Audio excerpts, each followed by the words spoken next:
Okay,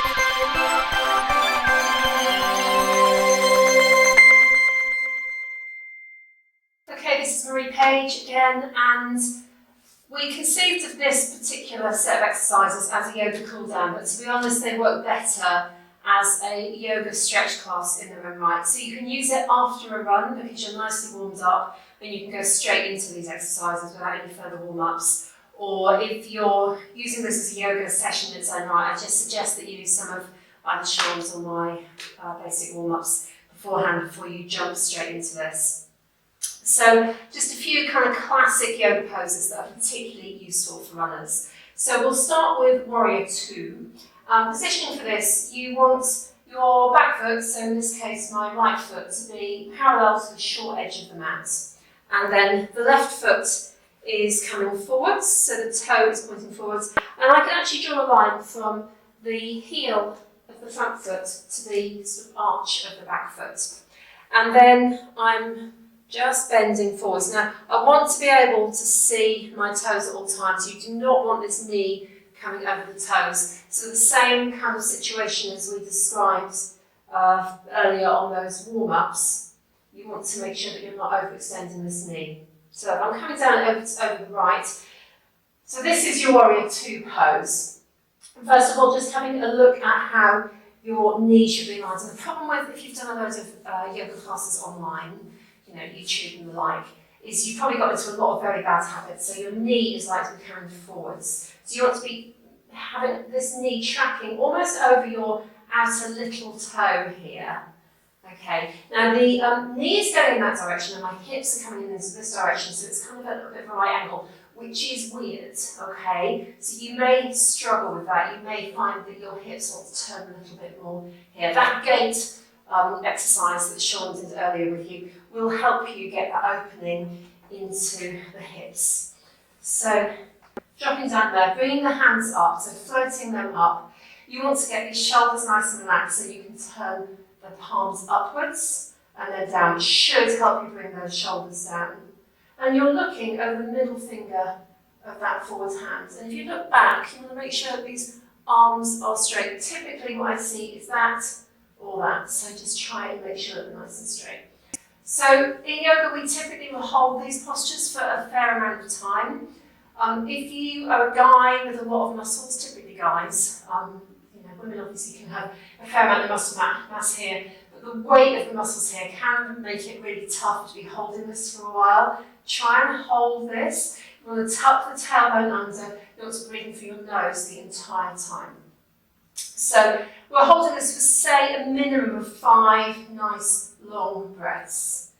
We can then reverse it, so you flip the forward hand and tick-tock the hands up. Your gaze is up to that top hand, keeping that knee tracking over the little toe, and the other hand is coming down the back leg. Or you can wrap it round the back, coming towards that other thigh. So this is reverse warrior, and you can take it slowly from one to the other if you want to make it dynamic. But if we're thinking really about static stretches here, and really stretching out those muscles, remember these have been chosen because they're suitable for runners. You want to try and hold these postures for as long as you can. Now the other temptation will be to be coming up a little bit. Keep nice and low in this lunge. You'll be feeling it on this inner thigh, on the adductor. Make sure that you're really coming out onto that back edge of the foot as well. You may well be feeling this a little bit tight in the hip. Try and go with it. Coming back into Warrior 2, shoulders relaxed and down, and we'll take extended side angle. So this is where we drop the front hand just lightly on the front thigh. Now typically in a yoga class you will see this taught with this back hand coming up and over. I personally prefer to teach it going under and in that direction. Try both, but it's so much nicer on the shoulder joint coming in this direction. Now you shouldn't be dumping down too much weight into this bottom arm, so can you flap it around? And what you're wanting to do is get this upper shoulder kind of so it's above the lower shoulder. Typically what people will be doing is this. So try and rotate, so opening these hips up again to enable that. Now if we want to do a little bit of core work here, you take the bottom hand out as well. Keep nice and low. It's really, really tough on the core. Coming out of this, and I've seen my knees coming in, so just correct that alignment. Look down at the toe, coming back up into warrior two, and then you do it on the other side. So I'm not going to demo both sides. You can pause this in order to do it. Do make sure that you do both sides. All right, so that's warrior two, reverse warrior, and extended side angle. We'll take a little look at Trikonasana now. So the same feet, so I'm going to go down on the left this time. But this time I'm going to have the legs straight. And what you're wanting to do is tip the hip. So I've got my left foot forward, you're going to be tipping the hip out towards the right. You've got your hands starting like this, tip the hip, and then we tick-tock our way down. Now, top hand, straight line, 12 o'clock, bottom hand at 6 o'clock. And can you see how I've stacked my right shoulder on top of the left? So I'm not coming forwards like this. Now, super bendy yogis, of which I am not, will have this hand down onto the floor. But look at what happens to my form when I get my hand lower. I'm out of alignment. It's better to be higher in the pose and keep your alignment right. Okay, so that's Trikonasana, triangle pose. To come out of it, look down at the toe and bring yourself up.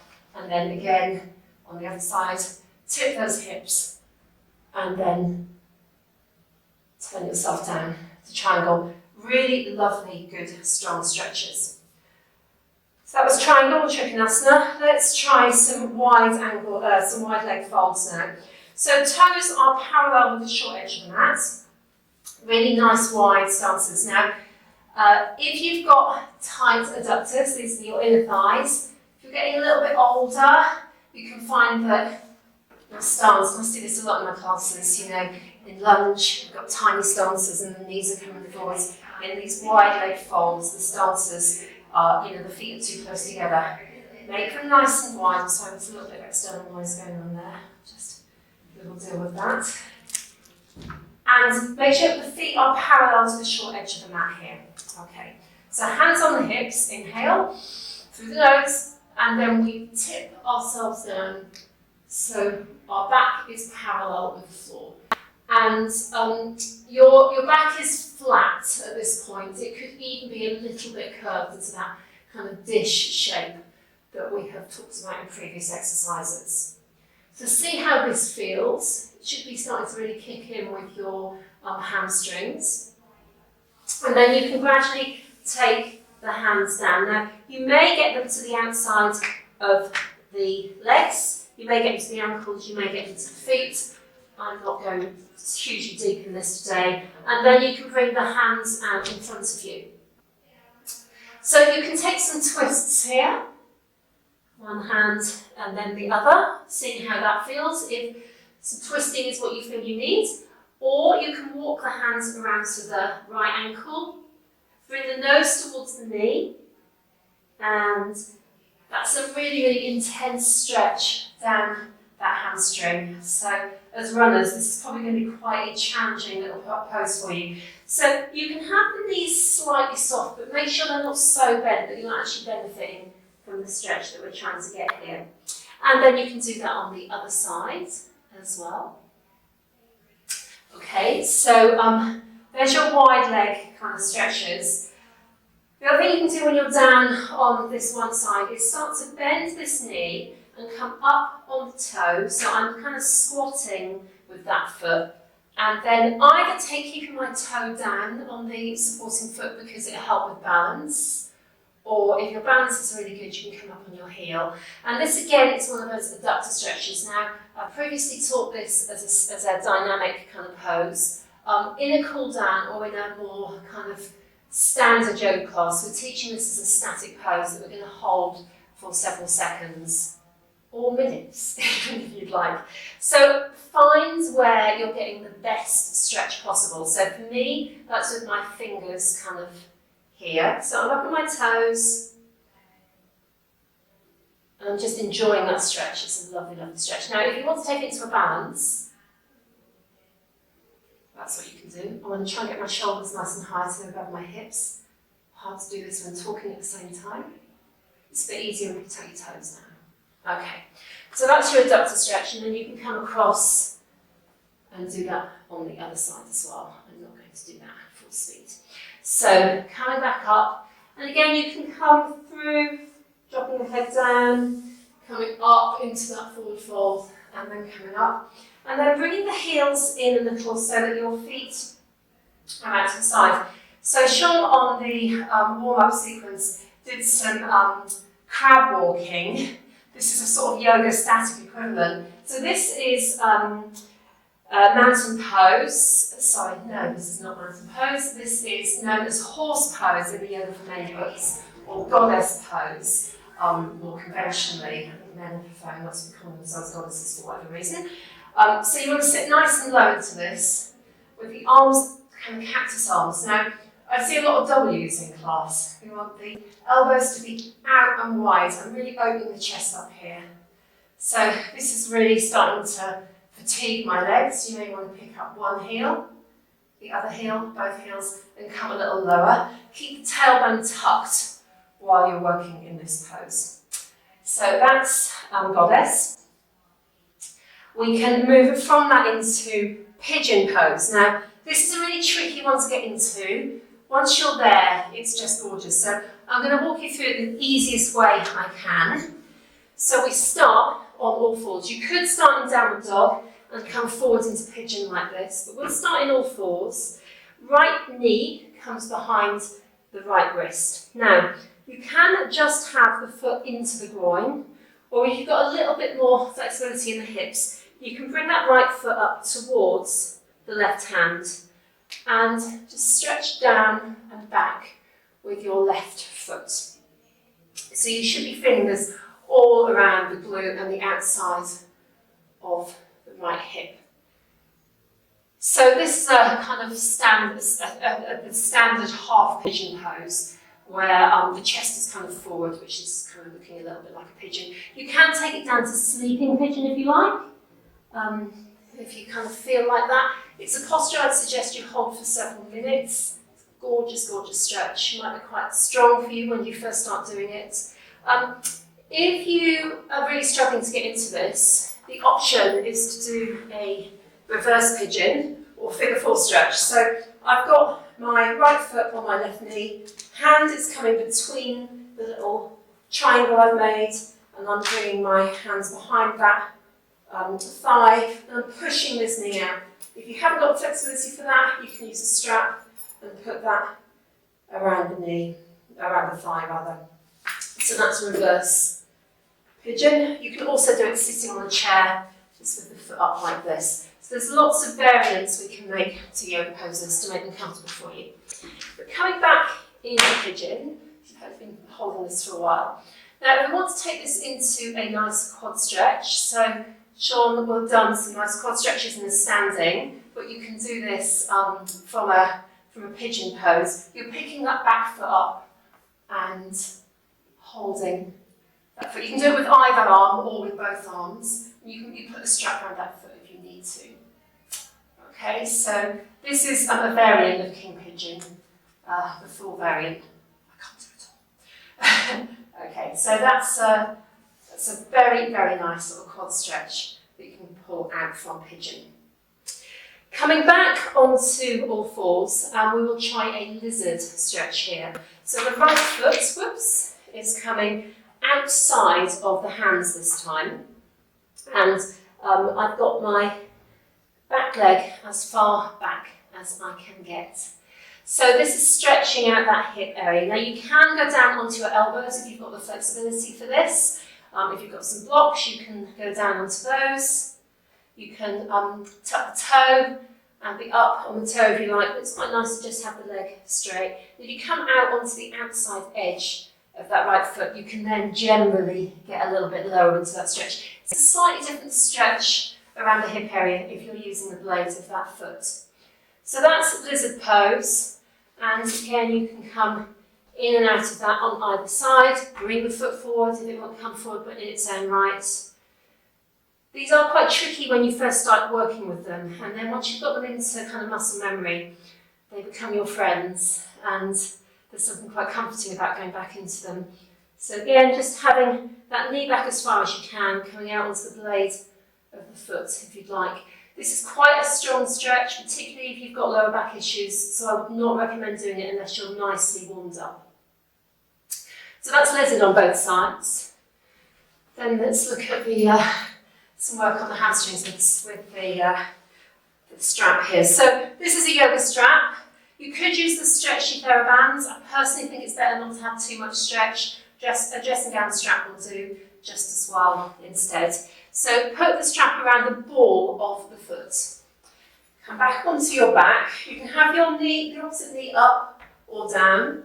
Straighten the leg out. Now, what I see a lot is people go, I need to get the foot towards the head, so they're bending this knee. You want to have the legs straightened out and you're pushing the heel away and the toes are coming towards the head.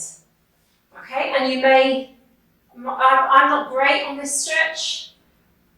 You may get as far as this, you may get further, you may not get as far. It doesn't matter, it's about doing the stretch for you. I like to have hands either side of the strap. And you really want to hold this for a reasonable amount of time, maybe 2 or 3 minutes. The soft tissue needs to soften and relax in order to get into this stretch fully. Then, take the strap in your right hand and drop the leg down to the right. Now, you may or may not get that foot right to the floor. You want to keep the opposite elbow on the floor. So this is stretching out the kind of inner thigh, all of this kind of area here. Keeping this left hip down, so pushing us down. And then once you're down as low as you can go, you're then working on bringing that up along the plane of the floor towards the head. Okay, I like to take another little hamstring stretch in between this, and then we go to the other side. I'm going to turn around so that I'm hitting the wall. So this time the strap is in the left hand. Take the right hand out on the floor beside you, and then you're manoeuvring this over to the left. Now, you can potentially go right down to the floor, but that's not really what we're trying to do. We're trying to get the kind of the femur moving into the hip socket here, and you'll probably start to feel kind of some nervy stuff going up the legs at this point. Pushing that heel away and seeing how that stretch goes. Okay, so you need to do that on both sides. And as runners, I think if there was one exercise I've got to give you, that would probably be it. We'll look at Paschimottanasana, which is a seated forward fold. This is my kind of pose I hate to do. First of all, I'd suggest you pull any fleshy parts away from the glutes. And you are sitting in Dandasana, staff pose, inhaling up. Exhale forwards, create the space, and then drop down. Now, my back is really tight, I'm post-injury, so I am going to use a strap to help me with that. So that's one option there. The other thing you can do is bring the right foot up, either with a strap or with not. Inhale and turn towards that foot, inhaling the hands up, and then dropping down. You want these toes pushing up nice and high, and you may or may not get to your toes, you may get beyond them, and make sure that you do that on both sides. Okay, so straps, super useful. That's enough of that at the moment. A little bit of, this is really whizzing through a class, do pause and repeat. Okay, let's do some shoulder openings here. So coming from back onto the side, you want your knees to be up at hip height, and the shins parallel with the long edge of the mat. Have the hands at a crocodile hands kind of pose here. Top hand comes forwards and then slides across and back. Elbow comes to the ground behind you, and you want to stretch the arm out. See, I can't do that because there's a wall in the way, and then you're coming back. This is a really lovely stretch if you spend a lot of time at a desk or driving.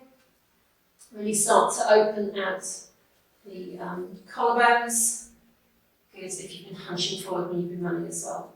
So you do a few of those and then take it above the head. So this is a sort of rainbow arc. You want to be touching the floor with the fingers as you come up and over, and you will hopefully manage to get your hands all the way over. If you're coming from 9 o'clock here, all the way up and over to 3 o'clock. Gorgeous opening there. and then back. And again, maybe do half a dozen of those and then switch over to the other side. Good. So just a few little nice cool downs for being on the floor here. So first of all, feet nice and wide on the mat, arms out either side, and we just windscreen wiper from one side to the other. This just helps kind of settle the back down, particularly if you've been stretching out in little twists or whatever. I will often do this actually as part of my warm-up routine. I've had a lot of lower back issues in my life, and this is really useful for that. You can also do it with your feet up. If you'd like, you can do it with your feet closer together, just to see the difference that those make. So I'm just going to look at my notes to remember what I was doing next. Yes, happy baby. So let's just do this one step at a time to begin with. Take your right foot and with your right hand come around the outside edge of that right foot, or take your peace fingers around the big toe. So what you're trying to do here is have that foot as if it's walking on the ceiling and your knee is into your armpit. And again, if your hips are quite tight, this can be a really nice way of opening those hips out, pushing the heel away from you. If you can't get to that, you can use a strap. And the strap can be extremely nice when you take it into a full happy baby, because what you really want to do is try and keep your sacrum on the floor here rather than pushing it up. So whilst you can hold it, I think it's quite nice to do this with a strap. So that's happy baby pose, very nice for stretching the back out and opening these hips up.